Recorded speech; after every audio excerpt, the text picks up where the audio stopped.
with me today is Nuzum, who's the Executive Director of Investments and Global Chief Investment Strategist at Mercer, with 600 billion in AUM, or assets under management, and over 17 trillion in AUA, which is assets under advisory. Thanks for having me on, Adam. What are some timeless lessons that you've learned along the way that you'd like to share with the audience, please? Making sure you have that constant alignment between objectives, strategy, and implementation. What is the best piece of advice you'd like to give the audience or your 30-year-old self? As useful as possible to your bosses and clients. We're going to have to learn. How do you handle risk, and what are some mistakes you see people make with respect to risk management? I think that Opinions expressed are those of the speakers as of the date of publication, are subject to change without notice, and do not necessarily reflect Mercer's opinions.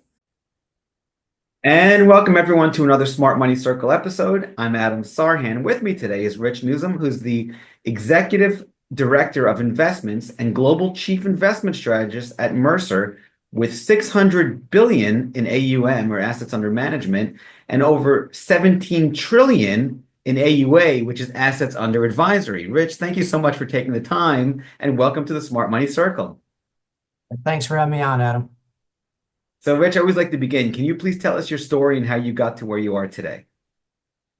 So I'm about to hit 33 years as an institutional investment consultant.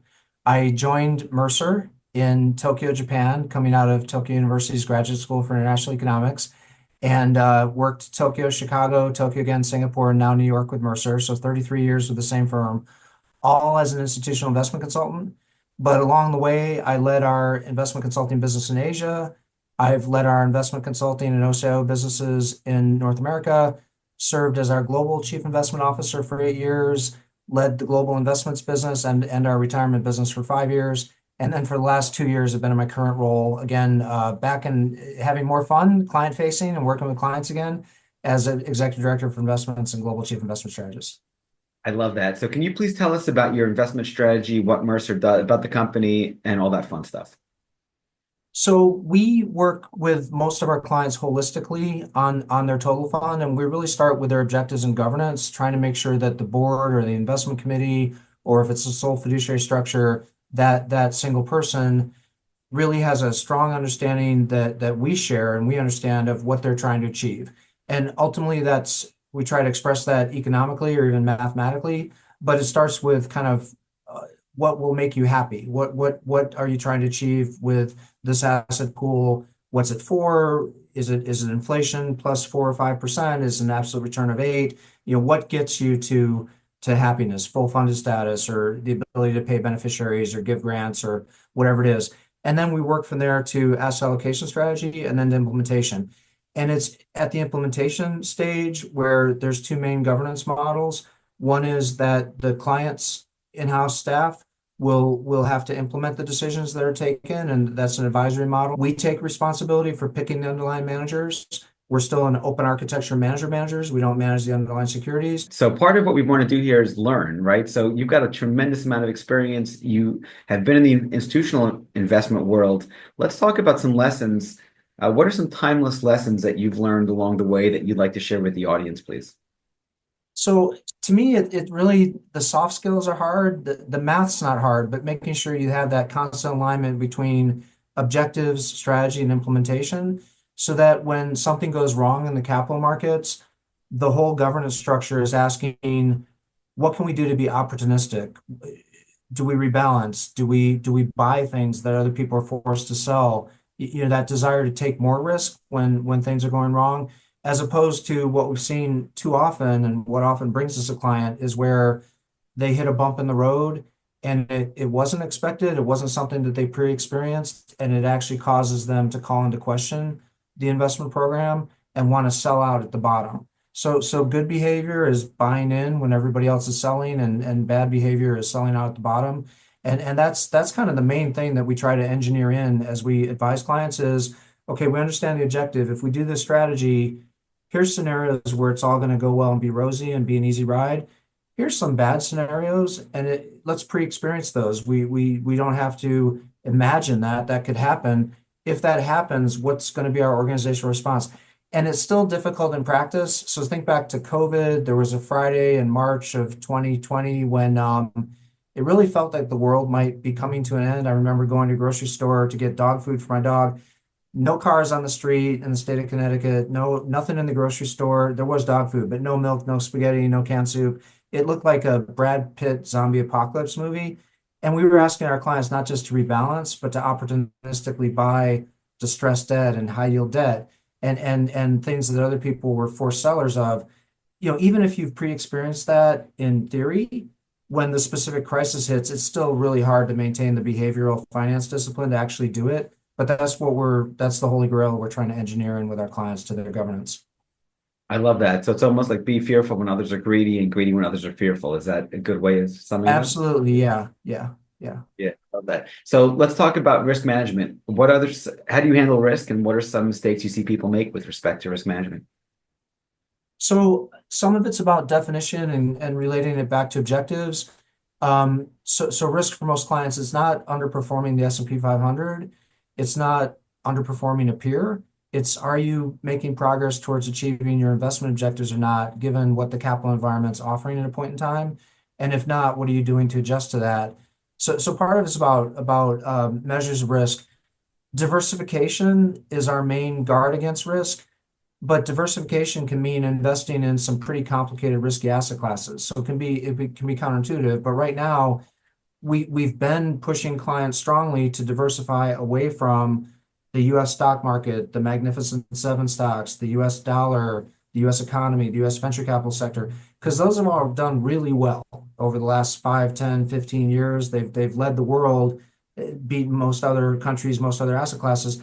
But we're trying to get clients to diversify into global infrastructure, real estate, private equity, private credit, international stocks, emerging frontier market stocks and bonds, things that will hopefully do okay, or at least better, if the US economy hits a bump. And it's not that we have a negative view on the US economy, Adam, or expect that good run to necessarily come to an end. There are real issues with regulation, in my view, in Europe. Those markets trade at half the price earnings ratio of the US. So we can get twice the earnings yield. Our US stocks have to grow earnings twice as fast to keep up with the valuation premium. The market's offering us good value to buy in there, but it's counterintuitive to buy something that hasn't been as performing as well and has obvious problems. Yeah, I think that's what makes your whole model work, because by definition, you have to be counterintuitive if you're going to be buying, things that are out of favor, because it's like a red light, green light with a stop sign, right? Every stoplight, every time after a red light, which is a down move in the market, you get a green light, the market goes up, and then vice versa. After a green light, you get a red light. So it makes perfect sense what you're saying.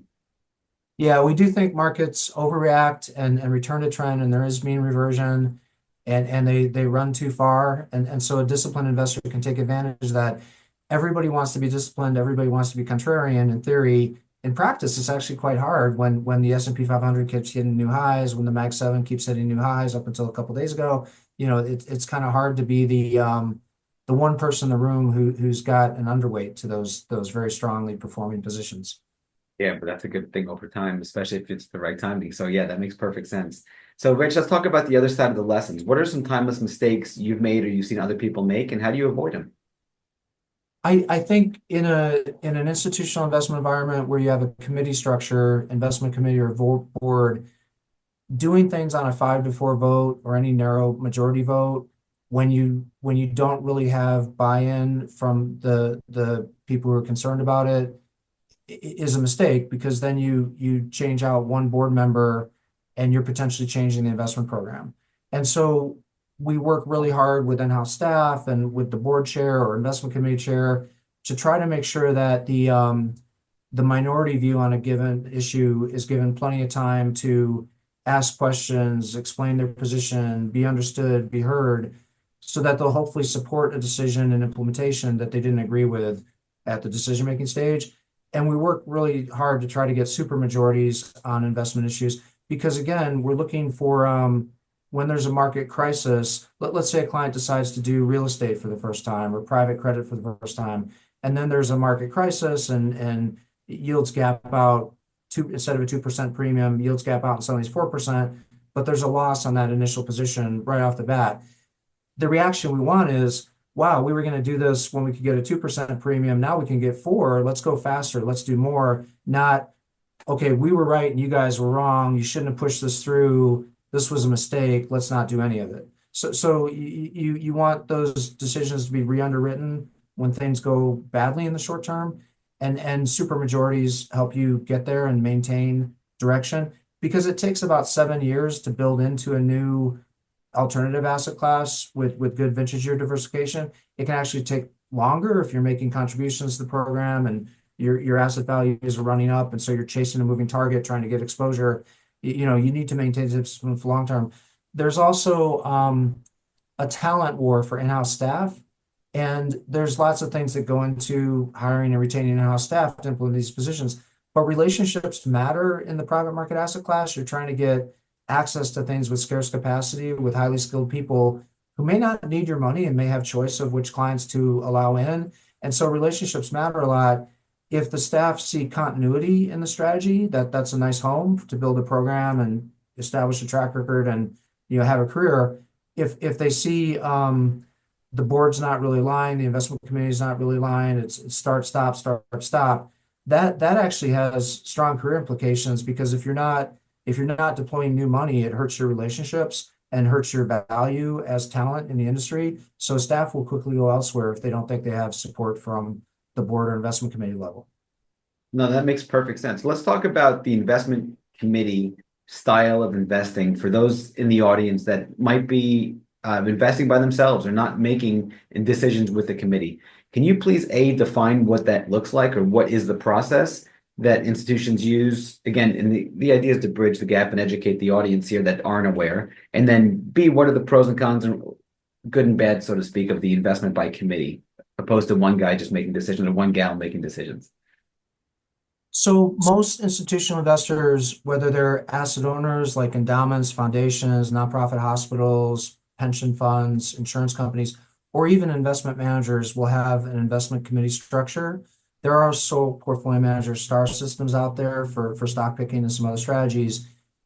All else equal, we don't like those as much. And part of it's just the math, Adam. So we could have the world's leading expert. Let's say we need to judge the weight of a cow. I grew up in the Midwest where we have cows. Like you want to judge the weight of the cow. You and I aren't experts in judging cows. At least I don't know that you're an expert. Let's say we've got the world's best expert on judging the weight of cows. Right. But if you take 100 random people, you and I and 90 other people who pull off the street, and we each guess the cow's weight, we each have an error, right? We're either too high or too low. But you add up those 100 observations and you divide by 100 to get the average error, and it gets pretty close to 0. So actually, people have run this experiment, not just with weighing cows, but with a lot of stuff. The crowd beats the experts. So with an investment committee, you're getting diverse points of view, you're getting better discussion. Maybe some people think they understand it, and then somebody who clearly doesn't understand asks a question. You realize, actually, I thought I understood that, but even though I'm an expert, that actually is a really good question. I'm going to learn from the answer. So crowds make better decisions. Investment committees make better decisions. They also have more diverse discussions. They just do a better job with decision making.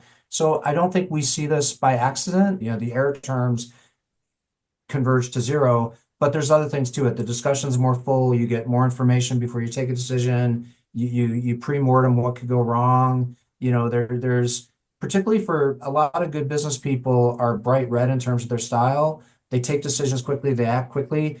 That can get you in trouble in investing. And having some people on the committee who want more detail, who want to delve into it, it may be frustrating to those bright red, action-oriented decision makers who got to the top by being so dynamic.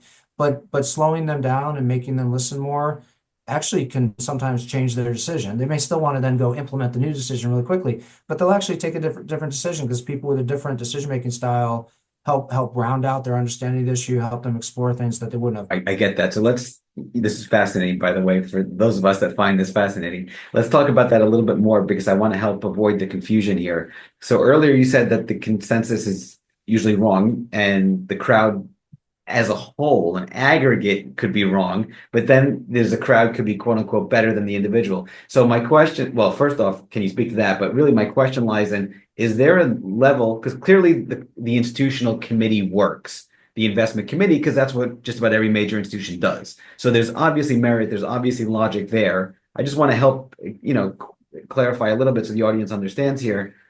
What exactly is it maybe 5 or 10 people where that crowd is good enough, but it's not too much of a crowd like the masses?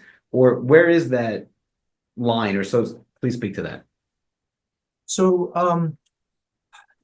optimal committee size is between 7 and 11 people, assuming they're committed and show up to meetings and doing the pre-reads and so on. When you get too big, people start to disengage. It gets harder for the chair to make sure everybody's heard and involved. So you start to lose engagement and get less benefit out of the incremental member. You make a really good point that crowds en masse drive, momentum too far in markets. A lot of those are individual decision makers rather than committee decision makers that are buying on past success. I haven't seen it. Now after this call, I'm going to go looking for research on are committee structures better at being contrarian and disciplined than individuals? I think they are.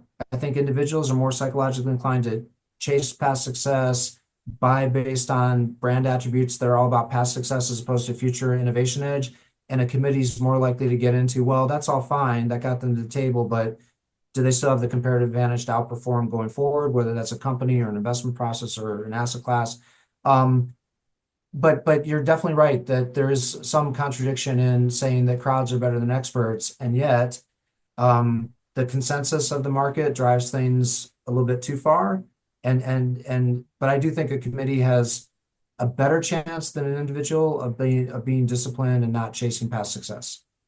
Yeah, so thank you. Thank you for clarifying. My 2 cents here is there's that sweet spot where there's a good number, but then like you said, there's that law of well, there's a few things, but you can have a situation where if you have 50 people, 100 people, like you said, you lose focus, they're not all bought in, it becomes too distracting. So I think there's a sweet spot of maybe, like you said, 5 to 10 people, 12 people, 15, depending on each individual person, like you also mentioned, and diversification within that committee. So make sure they're all experts, they qualitatively and quantitatively complement each other, and you're not stacking the deck with 10 guys that are all beat red or looking to the right and think the right's the right way, and that's it, like the yes men kind of thing. So if you're able to build that committee with a diverse group of intelligent people that can complement each other, one's strengths or other's weakness, someone might have blind spots, the other guy might be strong there, or a gal, whatever the case is, that might be a good way of doing it. Whereas if you go take the masses, like you said, the data just gets,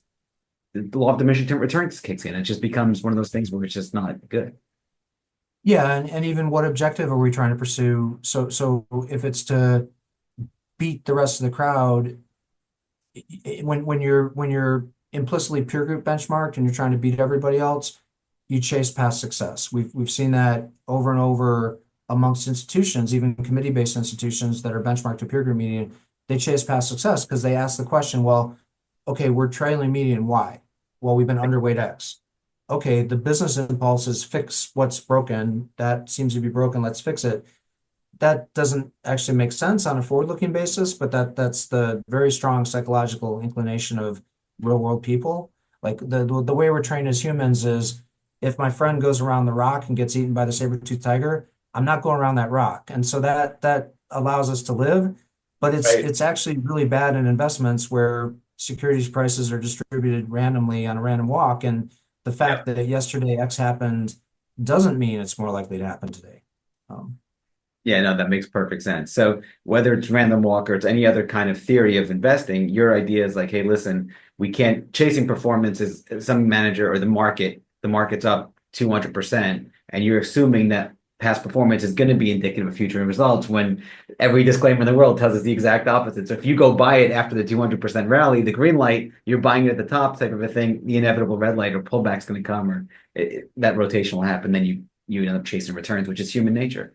So that's a really and fear of missing out becomes the dynamic as opposed to achieving a given absolute investment result or inflation relative investment result. It's everybody else has been buying X and that's been doing well. Am I missing out? Am I stupid for not doing it?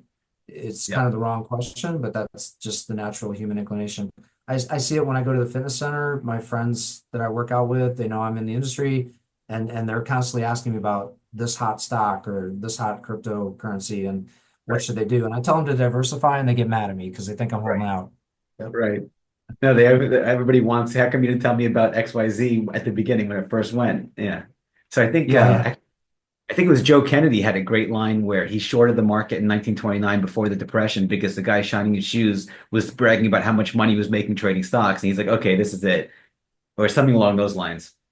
I've had the same reaction. I've switched countries a few times. So I went to Tokyo at the top of a property boom. I went to Singapore at the top of a property boom. I swear me moving there did nothing to like kill the property cycle. But in both cases, I had taxi drivers in my life, telling me how hot property was and how they were levered up to buy properties. And I thought, this is not going to end well. And I saw it happen in Tokyo. So when I got to Singapore and Tokyo had come down and Singapore was on a rampage, and I thought this is really not going to end well, and it didn't. And that's happened over and over. So yeah. I love that. Okay, Rich, final question for you today. What is the best piece of advice you'd like to give the audience or your 30-year-old self? Well, to my 30-year-old self, I actually got this advice. It was to be as useful as possible to your bosses and clients. So we all have bosses. Even if you start your own firm, you're going to have a board, you're going to have external clients, but like nobody's self-sufficient. So, but if you're in an organization, so I grew up in a consulting organization where if you were really used to senior people, really useful to them, they would make sure you were doing their toughest, highest value added cutting edge work, which you learn from, and they would actively help you get out of the rote work that you weren't going to learn anything from. You might do it really well, but they'd make sure that got pushed to other people. We're going to have longer careers with longevity and but we're going to have to learn because things reinvent themselves. The jobs that my kids are going to do probably haven't been invented yet. And so lifelong learning is a big thing. And if you're useful to senior people, they're going to make sure that you're staffed on their toughest issues, on the cutting edge things, on what's new, and other people who maybe haven't been as useful as you, as strong as you in partnering with them, pick up your less challenging work where you're not going to learn as much. So I think that, you know, you're not in a bubble if you have the mentality of coming to work every day. I'm gonna have my day job under control so I can do the special project. I think that's what helps people get ahead and stay ahead in careers these days. Oh, this is fantastic. Yeah, be as useful as possible. Give value. I love that. Well, Rich, thank you so much for taking the time. This has been an absolute pleasure, and hopefully we'll have you on again soon. Okay, well, it's been great talking to you. Thank you.